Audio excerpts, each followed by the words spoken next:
Director అంత ధైర్యమైన step తీసుకున్నాడంటే అది చిన్న కథ కానే కాదు. The same way Nandakishore Emani first film director, మన అరుణ్ దేవ్ ఫస్ట్ ఫిలింతో నేషనల్ అవార్డు దాకా వెళ్ళారంటే అసలు అది ఎప్పుడో బాలరామాయణకి వచ్చిన స్వర్ణకమలం ఇప్పుడు మనకి 35 సినిమాకి మళ్ళీ ఒకసారి వచ్చిందంటే చిన్న కథ కానే కాదు. ఎందుకు చెప్తున్నాం ఏంటి అంటే ఇక్కడ ఎందుకు ఈ ఈవెంట్ ఏంటి అంటే ఎప్పుడు మేము సినిమా గురించే మాట్లాడాం, కథ గురించే మాట్లాడాం, మా జర్నీ గురించి ఎప్పుడు చెప్పలే. ఎందుకంటే మాకు రాదు, అది మా మోడ్ ఆఫ్ ఇది కాదు. యాక్చువల్లీ ఇట్లా మన గురించి మనం డబ్బు వేసుకునే టైప్ కాదు. సో సినిమా గురించి చెప్తూ వచ్చాం. మేబీ ఇది రైట్ టైం ఏమో. అసలు ఈ సినిమా జర్నీ ఏంటి, ఈ సినిమా ఎంత ఎలాంటి పరిస్థితుల్లో ముందుకెళ్ళింది అనేది it's a very very impossible task to put it in to words. మేము ఎక్కడికి వెళ్ళినా బాగుంది అంటారు కానీ సినిమా. సో బేసిక్లీ ఫస్ట్ నేను అందుకు కలిసినప్పుడు ఇలా స్టార్ట్ అయింది. ఇక్కడ నుంచి ఎలా తీసుకెళ్దాం అంత అంటే because Niketh Bommi the cinematographer, తను అప్పటికి సొర్రాయ్ పోటర్ లాంటి ఒక పెద్ద సినిమా చేస్తున్నాడు. ఈ సినిమా అలాంటి డిఓపి ఈ సినిమాకి పనిచేసాడు, లేదా వివేక్ సాగర్ అంటే సుందరంగా చేస్తున్నాడు. అలాంటి మ్యూజిక్ డైరెక్టర్ ఈ సినిమాకి పనిచేయడం అనేది చిన్న కథ కాదు. కానీ వాళ్ళు వచ్చి దీని బడ్జెట్స్లోకి అకామిడేట్ అయ్యి ఈ సినిమాని తీసుకెళ్లారు. సో ఆ నమ్మకం, ఆ కథ అలా మూవ్ చేసింది.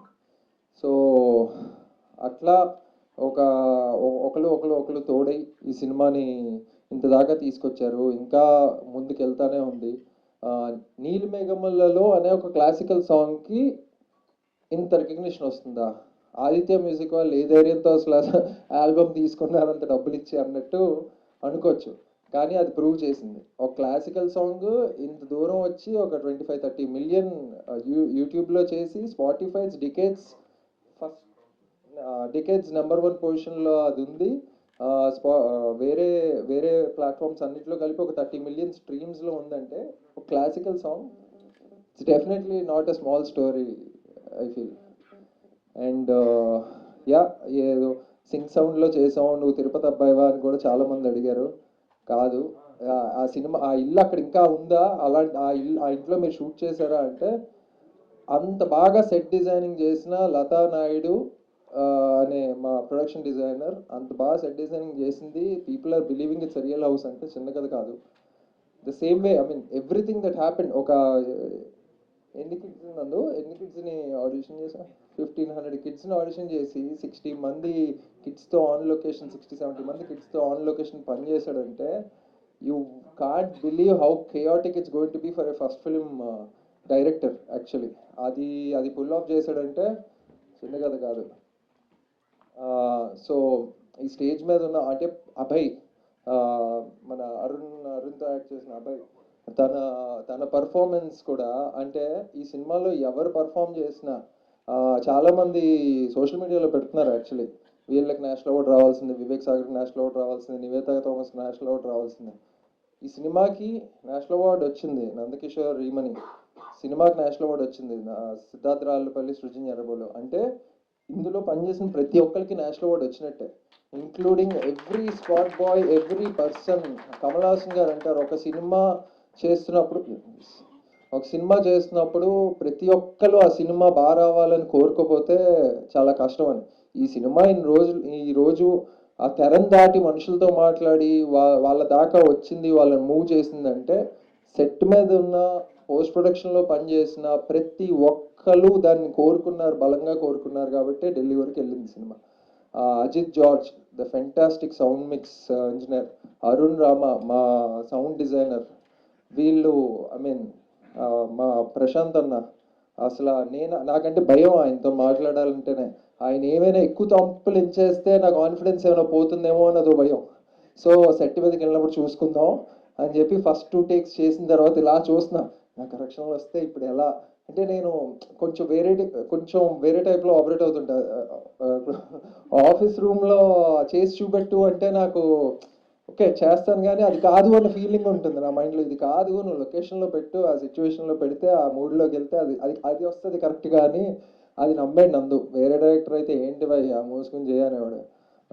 సో అలాగా ఒక ఇంపాసిబుల్ డ్రీమ్ టీమ్ కలిసి ఈ సినిమాని ఇక్కడ దాకా తీసుకొచ్చారు. దాన్ని జనాలు ఆడియన్స్ బ్రహ్మరథం పట్టారు. మీడియా ఇంత సపోర్టివ్గా, మొన్న కూడా ఒక ఈవెంట్ అయినా దీని గురించి ఎన్ని ఈవెంట్స్కైనా వస్తాం అన్నట్టుగా వాళ్ళు రెడీగా ఉన్నారు. చాలామంది అంటున్నారు ఇది సినిమాకి నేషనల్ అవార్డు రావడం కాదు, నేషనల్ అవార్డుకి సినిమా వచ్చింది అంటున్నారు.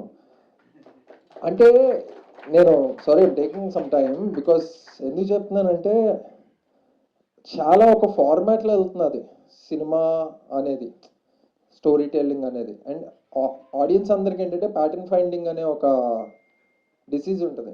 ఆడియన్సే కాదు, అందరికీ, హ్యూమన్స్ అందరికీ ఉంటుంది ఒక ప్యాటర్న్ ఫైండింగ్. ఇది ఏ ప్యాటర్న్లో పడట్లేదు కదా, దీన్ని ఎలా సినిమా అని పిలవాలి.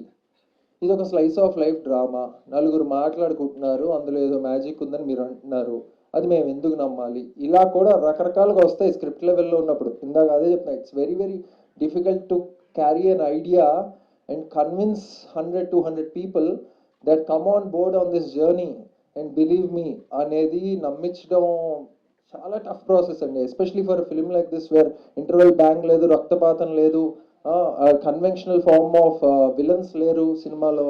విపరీతంగా ఆడు టఫ్ విలన్ రా, గట్టి విలన్ ఉన్నాడు కాబట్టి గట్టి హీరో ఉండాలి, ఈ టైప్ నార్మ్స్ ఏం లేవు. ప్రసాద్ మీన్ అది లేదు. ఇంకోటి mainly conventional norm of stars లేరు. అలాంటి సినిమా ఎంత దూరం వెళ్తుంది, ఎందుకు వెళ్తుంది, ఎలా వెళ్తుంది, దానికి నేషనల్ అవార్డు ఎందుకు ఇస్తారు అంటే it has all the odds not to get the national award. So అలాంటి సినిమా నేషనల్ అవార్డుకి వచ్చి, national award is just a cumulative effect of all the love that people has shown our work. So అది చిన్న కథ కాదు. అంటే ఆ టైటిల్ అలా పెట్టావు, అది ఇప్పుడు సినానిమస్ టు ద సిచ్యువేషన్ అయిపోయింది. సో